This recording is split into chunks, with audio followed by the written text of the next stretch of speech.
Welcome to Lauren Squared. Season 2.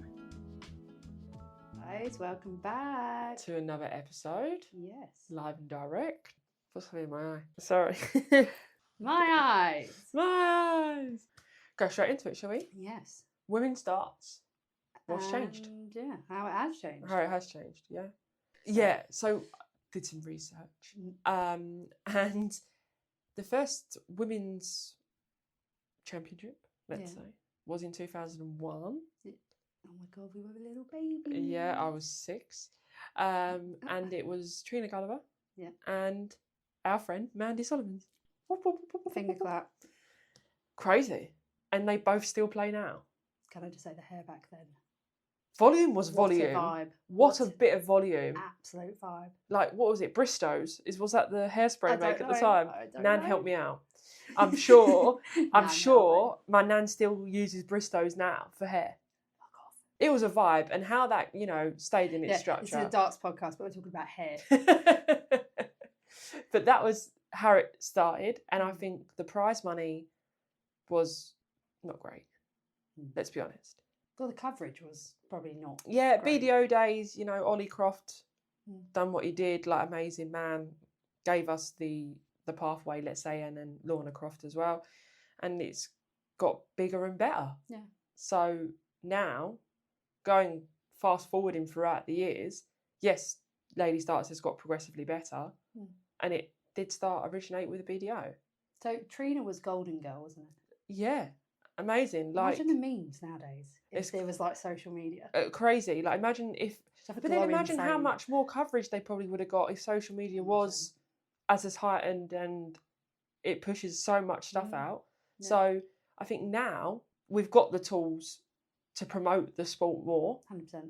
And I think probably what they did is how they could do it. They only could do what they could. So yeah, Trina Gulliver was the first ladies world darts champion. Nice. And yeah, amazing. And you could tell that I think she went on to win maybe 11 titles. 11. I'm sure that's what it was. Please correct me if I'm wrong. But she just dominated. Absolutely dominated. And then So let me ask a question. Was there many women in that kind of era? I think there was.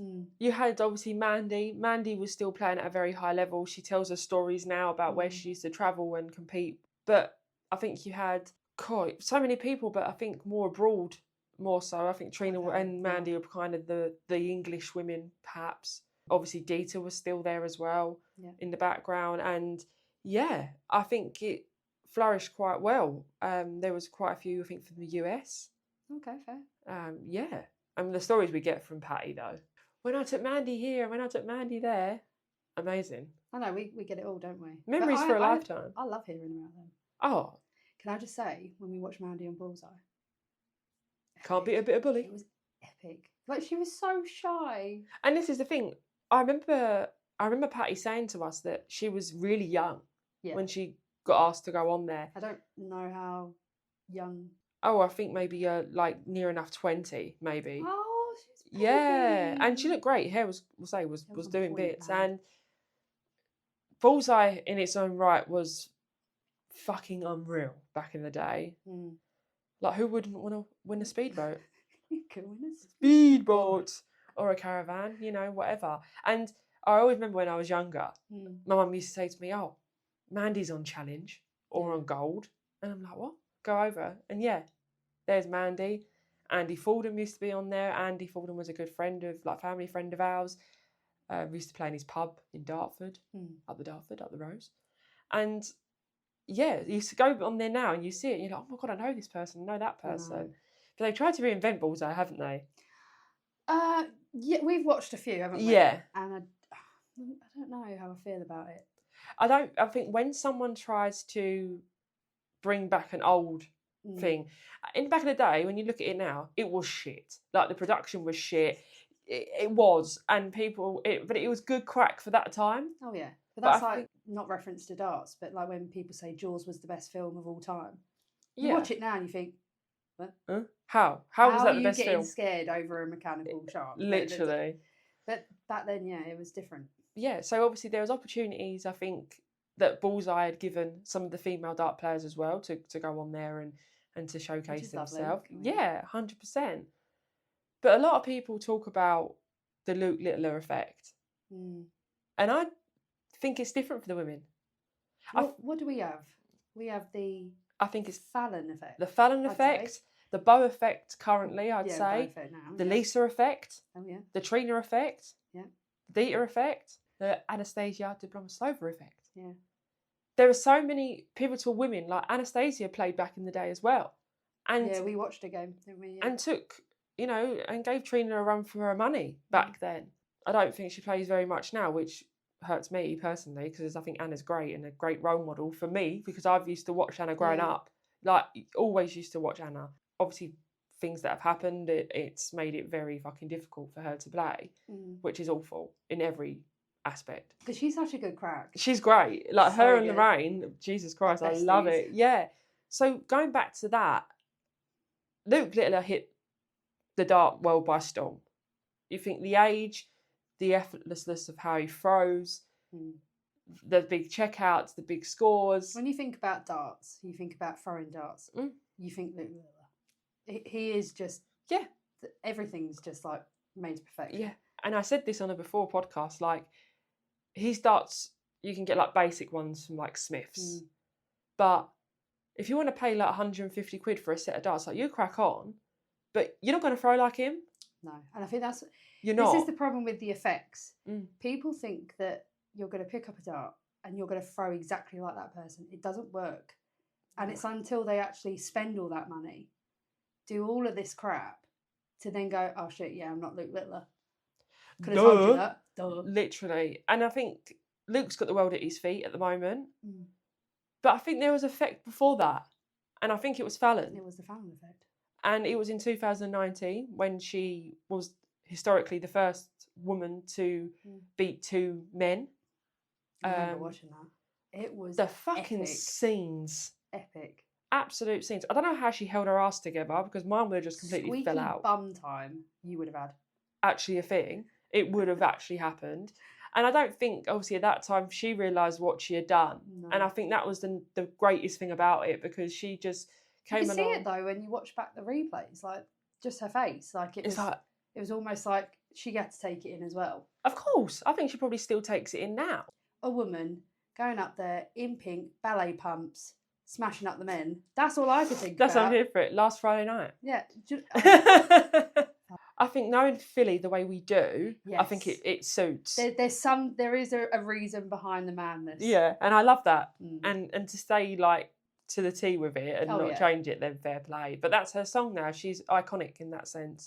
If she changed the song, I think it wouldn't be. I'd be like, you're right. Yeah. Oh, you will. Like, do you need to paracetamol? Like, but it did start with Fallon. So she beat Ted Everts, and then she beat Mensur Suljovic. Yeah, that was a bit of a fucking mouth, wasn't it? Mensur Suljovic. Yeah. Which was a hard game. And she took out some fucking good checkouts. Ton pluses galore. And yes, the crowd take their part, but I think that's what Ali Pali is. Ali Pali is that sense of like, it's a party. Yeah. And we throw some darts in between. But that's why it is such a great competition and everybody looks forward to it. Even if you're not a darts fan, everybody will tune into it to watch it. Everyone watches it. I wasn't even a dart fan at that point. Yeah. Still watched it. Like, my nan watches it. Yes, Nan. I love her with all my heart, and it's like, I think she's still kind of trying to understand it. But if she sees me on the stream, she's like, oh, you're on the telly. But then going away from Fallon, we've had Lisa. Love Lisa. That achieved great things by being the first female to win a PDC tour card. That is insane. Through Q School, can I add? I'm not going to lie, love Lisa. But she scares the shit out of me when she plays darts. It's game mode. She is just the epitome of just like, I'm going to absolutely kill you now. And I'll shake you around and give you a big cuddle afterwards. Yeah, no, it's like two versions. And but I love that. Scary. And we spoke about this on the last step. You have to get into that game mode. Yeah. And if you're not in that game mode, then you've just... Most of the people on tour, I think, like for the women's series and stuff, everyone knows each other now. So you do build relationships, but you need to not let that be in the way. Yeah. Oh, she's a really nice girl. But that's what I think sets them apart. They've got like top a 6 to 8 gear. Yeah, every gear known to man. And it's like they can judge the game and know which gear to get into. Like, do I need to go into sixth? Now I'm cruising at fourth. They are like that. They're like a machine. And it's running lovely. I mean, yeah. Oiled up to the max. Like, it's beautiful. And for Lisa to go to Q School and get her card, Q School is fucking grovelling. How many women went that particular year? I have no idea. I'm going to be honest. Yeah, I have no idea. Maybe someone can give me that stat, but... Because if that's the case, that would have been intimidating in itself. Imagine. Like, let's just say for argument's sake, she's the only woman that turned up. Like, I'd be shitting bricks. Yeah, because you've got more pressure, and the men, I don't care what people say. Testosterone levels were massive. Oh God, I can imagine if someone lost against a female, they'd be going home. They wouldn't Emotional damage. They would not do it. And for Lisa to do that as well for the women's sport, and for herself, you know, it's crazy. Unbelievable tickers. Unbelievable, Jeff. Yay! I got it in. But people, we say in the top 8 of the women's, let's say, series at the moment in the rankings, they've all done things within their career that have influenced other youngsters, females, to even the likes of you've been playing darts for fuck knows how long, but you know, I'm sure you've watched, and it's been 84 years. It's been 84 years. But no, you've probably watched them, and it's lovely being at PDC in the same room as them. I'm not gonna lie. It was. I think when I first went, it was like a pinch me moment. Yeah. And I was like, I've been watching these people on the TV, following them on social media for years, and then they're just normal people. Oh yeah, 100%. Like, and such great people as well, and really welcoming. Like, some of the feedback and the things that I've had from people of that stature has made me a better player. 100%. Lisa being one of them. Lisa, she's very good with advice. And I think the advice that and obviously I don't know if the girls or Lisa watches this, and I hope you do, but there was a clinical bit of advice that was given via you to me, wasn't it? Mm-hmm. And we set that tone from the next event, and I flourished. Yeah, sometimes the advice that she gave, it's not that you weren't aware of it, but actually you just needed to hear it.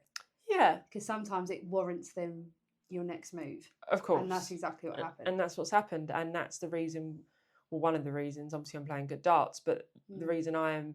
a bit more conscious now. Yeah, and I'm doing better in every aspect, in the sense of table rankings and just clutching wins, really. But then we get to Beau. Okay, sorry. What a woman. Okay, I don't know where she just appeared from, but it's absolute greatness. I remember, this is going back some now, there was a TV show or documentary that was put out, and it had, I think, Peter Manley on the panel, Anastasia, and a little young Beau Greaves with Russ Bray. And I think she threw 9 darts, and I think she didn't score under a ton. Yeah, so she... this might have been the one I watched. I did watch one where she was with MVG, and she was like, baby. Yeah. Baby version. Honestly, what a fucking woman that is. Yeah. We talk about the tops and greats of the sport, but Beau, I'm sorry, like, you have my heart. She is such a chilled person. But she is humble. Our equivalent for the ladies to Luke Littler. You watch her throw, you watch her stance, everything that leads up to throwing a dart is just perfection. I couldn't have put it better myself. It is. I actually couldn't. Like, even if they analysed her throw and everything that she does, you can't physically say there's anything wrong. It is silky smooth, and she has had problems with dartitis before, which when you look at her, you don't think... Sorry, but to say you had dartitis and then to play the way you do... Can I get it? Do you know what I mean? So we'd have I won't wish that on anyone, I'm only joking. We'd have it, and we'd have it like 10 years later and still wouldn't be able to shake it. Yeah. She has done... I have no words for her. Like, so how many PDCs she won now? 44 women's series titles. Just 44? That's from Wikipedia that I've seen recently. 44. If that's not a domination job, I actually... I don't get it. Can we say, aside from the darts, we've seen Beau a couple of times at PDC. What a humble woman. Like, to say she still has that human side. Like, you look at them, you watch them, and you think they're like robots. They just don't have no personality. Yeah. All of these women, they have the biggest personalities, and they're so lovely. Oh, it's so nice to be around. And it keeps that urge to keep going because it doesn't have to change you. No. Fame or money or anything doesn't have to change you. Just stay humble. And I think Beau is a prime example of that. And I know she's a fan of the podcast because when she mentioned it, I nearly fell over. I thought, oh, love that. We've made it. We're still going to get you on here though, don't worry. But honestly, she's won development doors. I honestly can't justify or even probably calculate how much she's done. Well, that's what I was going to say to you about the pressure. Do you think it gets to people? Because I can imagine in Fallon's time, when it was the Fallon effect, the amount of immense pressure that she got from that. I think after beating Ted Everts, she's already ticked a book. She's already completed history. She's got through the first round, you know, because like we've just seen in the last World Darts Championships, what a fucking shit draw some of the women have got. Yeah, that was hard. And it was a tough watch. But for Fallon, she'd already ticked off that game, and then going into the next game. So with Mensah, I don't think she actually took a lot of pressure in with it. I thought she's like, I either win this or I don't, but I'm going to have a good time. Yeah. And the crowd were on her side. I think obviously we could use to her advantage, then take whatever you can get. No. Like even Fallon now, like Fallon's had publicly, you know, health issues, and she's still smashing up women's series. She's still winning match plays. She's still going to, you know, the players, you know, all the PDC like tours that's, you know, available for her to enter. Like she is still at the top of her game, but not in full health. So imagine if she's full health. I'm fucking going. Would be fucked. Like, what's the point? No, I'm joking. There's so much point. But again, going back to Beau, I think here and now, Beau is leading the pack and obviously states in her rankings. She is the number one women's player, and she's actually ranked 101 in the whole of the PDC merit. Really? And we're talking men as well. Yeah. And that's one thing I did see a lot of comments after the World Darts Championship. But she wants to get to that calibre, and that's what she's working towards. I don't think she's that far off. Oh, I personally wouldn't say she's far off, but that's her own journey. Yeah, but then that's where I think she is so humble. Yeah. I don't think, from what we see, I don't think pressure is a massive thing to her. Like, I don't We don't know, sorry. Yeah, obviously I don't know, you know, the ins and outs and when, you know, she goes home and she's in her four walls. But face value, cool as a cucumber, mate. She gets a bit hot and flustered, like we all do. Yeah. But fucking hot in there. Generally speaking, it's fucking warm. Yeah, the gas, like, heat blowers, fuck me. But you don't look at any of the women, and I don't see elements of nervousness. I generally don't. And I think when you go to the tournaments where you're playing in an open, for example, and you come across and you're playing a man, I think they're more pumped. I think, do you know what? I am. Popular opinion. I think it's actually easier to play a man. I agree. I physically agree. I've actually had really good games against men. It's women I can't play against. I think it's because you kind of don't know what to expect. You don't know what you're going to get, do you? No. And I think you said that on the last episode as well. But if you look at now, so Trina Gulliver and Mandy played the first women's World Darts Championships in a BDO in 2001. To where we are now. To where we are in 2026 now. Trina was the golden girl. She was the one that kind of, I think, for the female game is up there in a sense of stature. Like, she is probably like the fucking top. And still has a fucking good game on Oh, what a lovely throw. Silky girl. And a great commentator, can I add as well. And even when I played her at Women's Series, like, so lovely. He had a little dig and I was like, yeah, you know. Yeah, but following that game that you did beat Trina, she was really, really humble about it. Yeah. Like, she'd see passing and go, you know, make comments and stuff, but it was a laugh. Of course. And that's what it should be, not in the corner. No. It's the element of fun. No. I think, and we've always said on this podcast, as long as you enjoy darts, keep going with it. When you start hating it and you're tearing dislike it, give up. Yeah, don't continue. Or just pack up for a bit. Yeah, explore other things that you might like to do and then go back to it, because I've always said, this sport will go on forever. Do you know what I like about darts is you don't age out of it? Like, no. Yeah, but that's what I mean. There's no age on darts. Not at all. It actually just boils down to persistence, practice. Yeah. And if you want it. Yeah. I mean, at the moment, it's really hard to beat Beau. I'm going to be honest.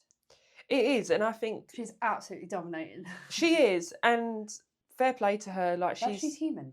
She is, and I think that's the nicest thing about it. She's not just there going £1, £2, £3, £4. She's not doing that. She's there because she wants to help women's sport. She wants to help the PDC Women's Series get to where it is.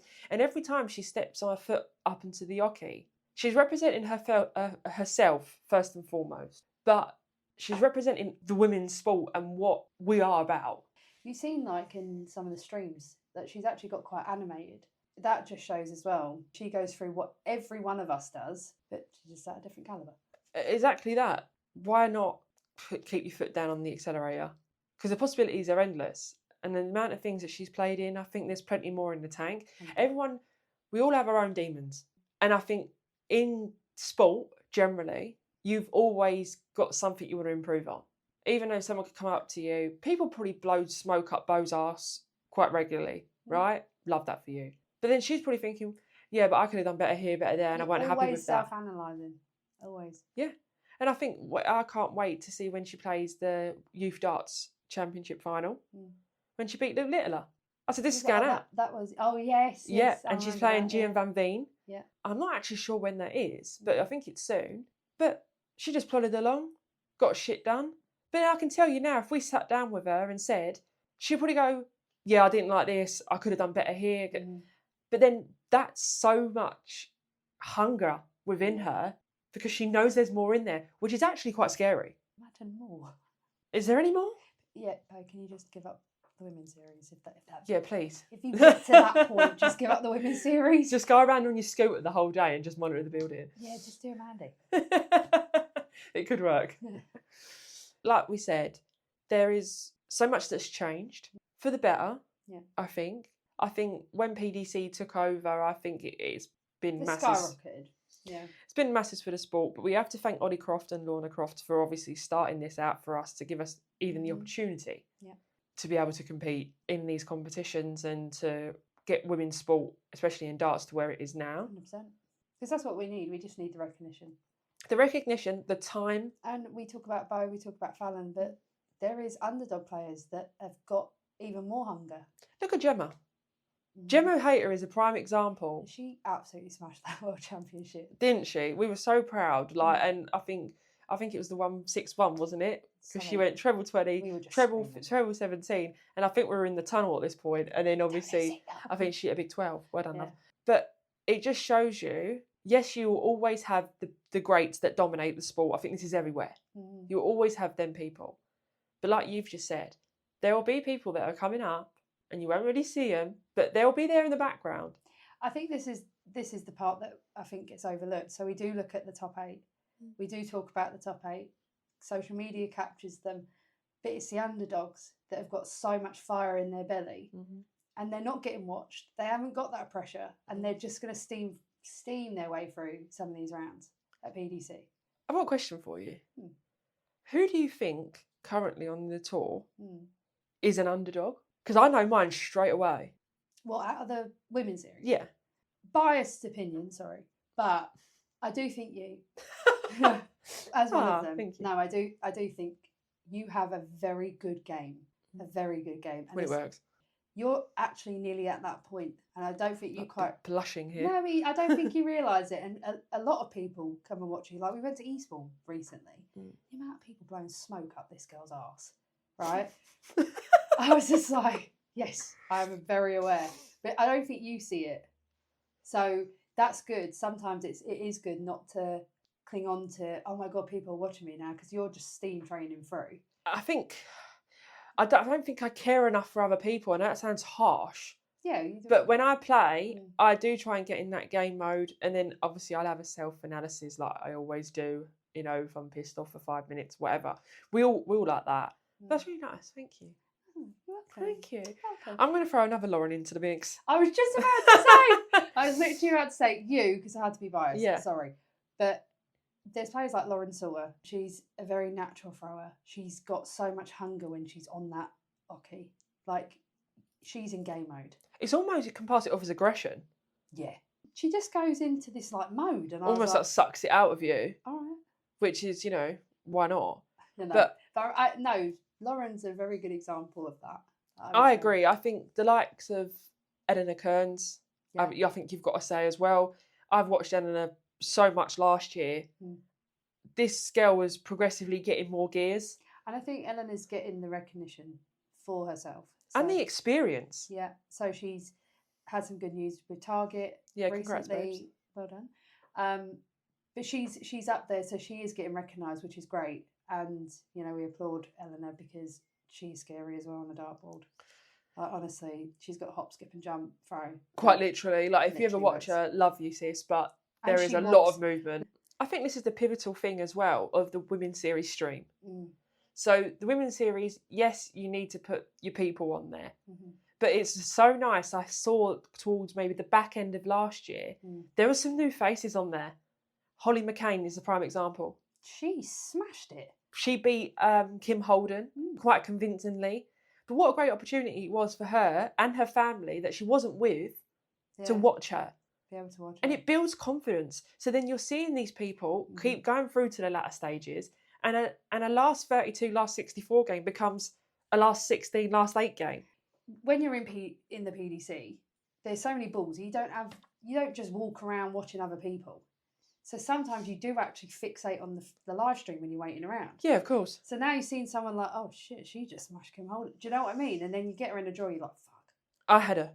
The next time. Yeah. So it's a good opportunity. It's great. And I think for our women, just keep doing what they're doing. And we've always said this and say, until I'm blue in the face, I will continue to support. But yeah, what a massive turnaround for the sport and these opportunities, and long may it continue. But guys, thanks for joining us, and thanks so much, guys, for anyone that's continue to support us, because we love doing this.